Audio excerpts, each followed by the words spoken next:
সুপ্রিয় ভিউয়ার্স, এই মুহূর্তে আমরা সরাসরি যুক্তি আছি আলামিন পেজ থেকে। আমরা এখন আছি বর্তমানে পারপুর ইউনিয়ন ক্রিকেট মাঠে।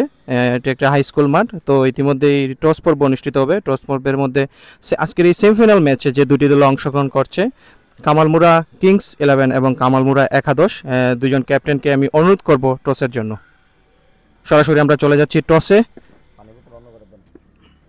আমরা দেখতে পাচ্ছি যে শ্যামল ভাই ক্রিকেট কমিটির একজন, ইনি টস দিবেন।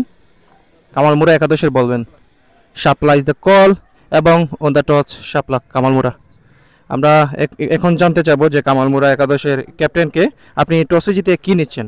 আমি টসে জিতে সর্বপ্রথম ব্যাটিং সিদ্ধান্ত নিয়েছি আর কি। আপনার এই যে আজকের এই সেমিফাইনাল ম্যাচে আপনার টিমকে কিভাবে দেখছেন, যে কতটা শক্তিশালী এই সেমিফাইনাল ম্যাচের জন্য? হ্যাঁ, ইনশাল্লাহ আমরা দেখা মতে আমাদের দল স্ট্রং, আমাদের বিপরীতে যারা আছে ওরাও স্ট্রং। আমরা আশাবাদী আমরা জিতবো ইনশাল্লাহ। ধন্যবাদ জানাই দলীয় ক্যাপ্টেনকে। অপর প্রান্তে আমরা চলে যাব এখন কামালমুরা কিংস 11-এর ক্যাপ্টেন ভাইয়ের কাছে। তো আজকের এই সেমিফাইনাল ম্যাচ আপনার টিমকে কিভাবে দেখছেন এই টুর্নামেন্টের সেমিফাইনাল ম্যাচে প্রতিদ্বন্দ্বিতা করার জন্য? হ্যাঁ, ইনশাল্লাহ আলহামদুলিল্লাহ আমরা পূর্বের ম্যাচে অনেক ভালো খেলেছি এবং আমরা আশা করছি এই ম্যাচেও আমাদের পারফরমেন্স অব্যাহত রাখার জন্য।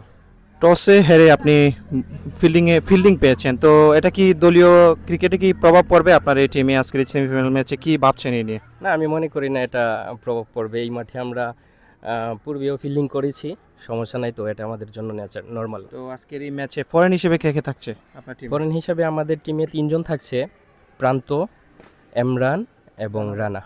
ধন্যবাদ জানাই সবাইকে। এই পর্বে টস পর্ব শেষ।